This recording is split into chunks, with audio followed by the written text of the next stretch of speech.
Di dalam ruang misterius pohon kuno Bodhisattva, semua mata tertuju pada Xiao Yan yang tengah dipeluk pohon tersebut.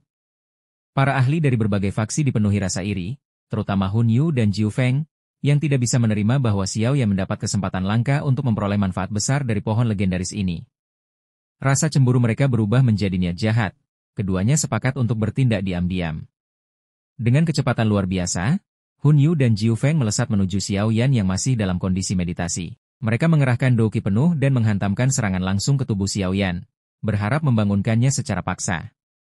Sun Er segera mencoba menghentikan mereka dengan serangan api emas, tetapi keduanya mengabaikannya. Namun, begitu telapak tangan mereka menyentuh pohon kuno Bodhisattva, kekuatan balasan yang menakutkan langsung meledak. Pertahanan douki Hun Yu dan Jiu Feng runtuh seketika, tubuh mereka terpental keras seperti layangan putus sambil memuntahkan darah. Pemandangan itu mengejutkan semua orang. Pohon kuno Bodhisattva ternyata melindungi Xiao Yan. Sun Er sempat ingin melanjutkan serangan balasan, tapi Gu Qing yang menahannya. Ia sadar bahwa pertarungan besar hanya akan membuat keributan yang berbahaya, terlebih Xiao Yan belum bangun. Hun Yu dan Jiu Feng sendiri muram.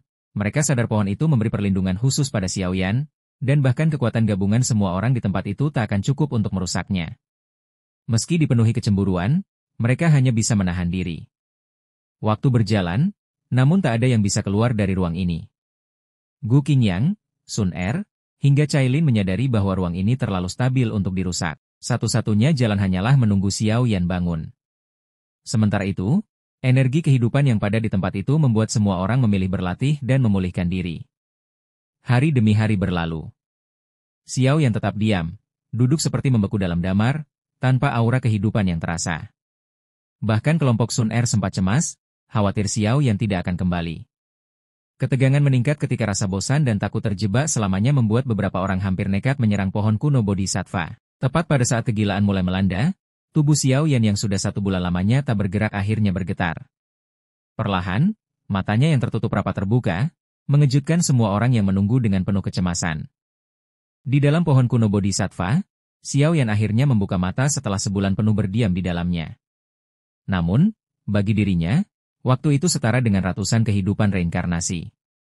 Matanya memancarkan kedalaman jiwa seorang tua yang berpengalaman, seolah telah melihat segala sesuatu di dunia. Aura ini membuat semua orang di sekitarnya, termasuk kelompok Hun Yu, merasa tidak nyaman, seakan jiwa mereka ditembus. Saat memanggil nama Sun Er, suara Xiao yang terdengar serak dan penuh usia. Namun, seiring berjalannya waktu, ekspresi tua itu menghilang, dan Xiao yang kembali seperti dirinya yang lama. Ia pun keluar dari pohon Bodhisattva, disambut lega oleh Sun Er dan kelompoknya. Meski terlihat hanya 1 bulan, ia mengakui bahwa dirinya telah melalui kehidupan dan kematian berkali-kali, sebuah ujian yang berbahaya layaknya melawan seorang Dou Sheng. Berkat keteguhan hati, ia berhasil menyelesaikan 9 kali perubahan Douki dan mencapai puncak Dou Zun, meski belum menembus ke kelas Ban Sheng. Gu Qing yang terkejut karena aura Xiao yang tidak bisa ia baca. Xiao Yan sendiri memilih menekan kekuatan barunya dengan hati-hati agar tidak merusak masa depannya. Saat menatap Hun Yu dan Jiu Feng, Xiao Yan menyadari bahwa ketakutan lamanya telah hilang. Kini ia merasa mampu mengendalikan mereka dengan mudah. Kedua lawannya itu juga merasakan bahaya nyata dari Xiao Yan, membuat wajah mereka semakin gelap. Ketegangan meningkat saat pohon kuno Bodhisattva tiba-tiba memancarkan cahaya hijau dan meludahkan lebih dari 20 benih Bodhisattva, harta langka yang amat diburu. Semua mata memerah, dan banyak ahli segera berebut. Namun, dengan satu gerakan tangan, Xiao Yan memanggil semua benih itu padanya, membuat orang-orang tercengang.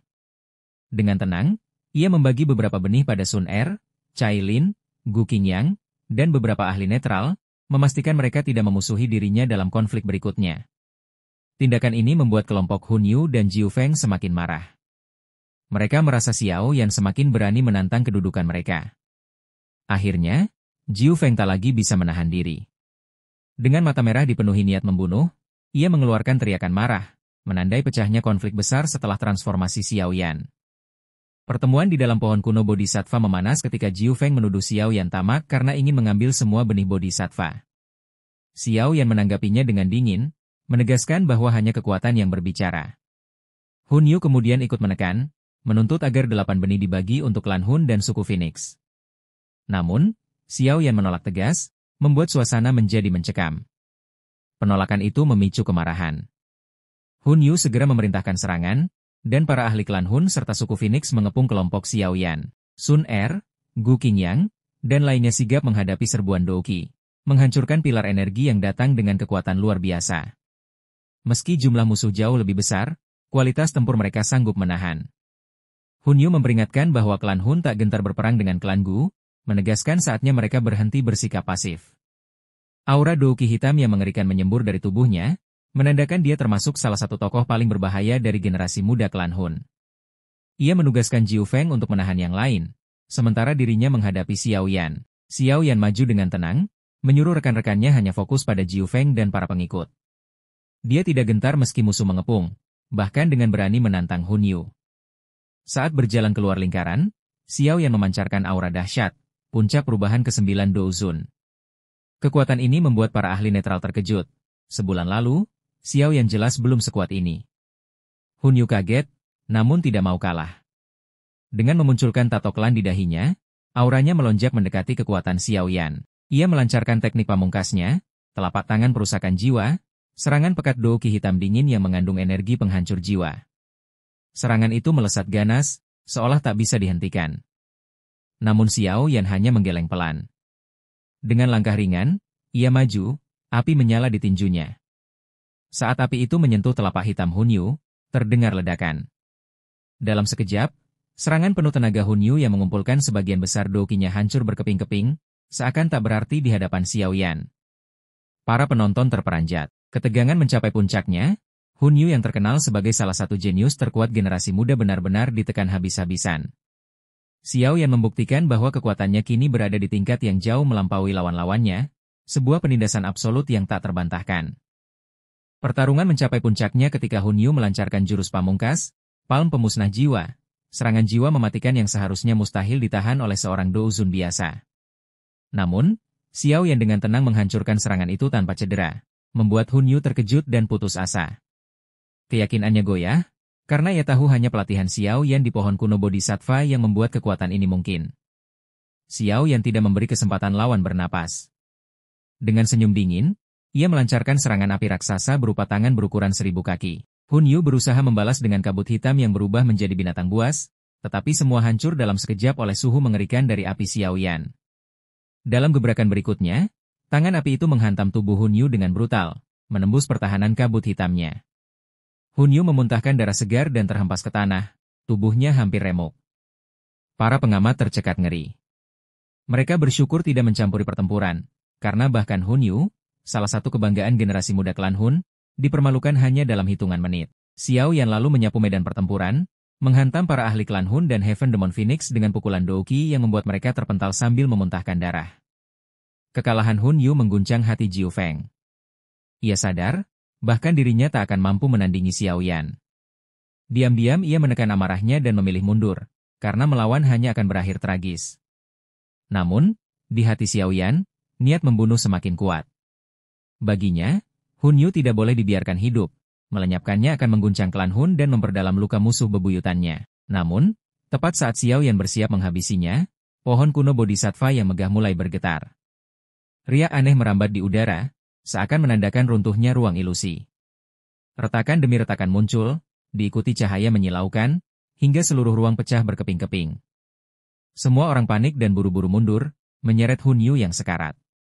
Di dataran luas luar pohon kuno Bodhisattva, kelompok yang sebelumnya terpisah, termasuk Nalanianran dan para ahli lainnya, akhirnya melihat cahaya Zamrud membawa mereka keluar dari ruang ilusi. Mereka lega bisa bertahan hidup setelah sebulan penuh menghadapi ujian mengerikan.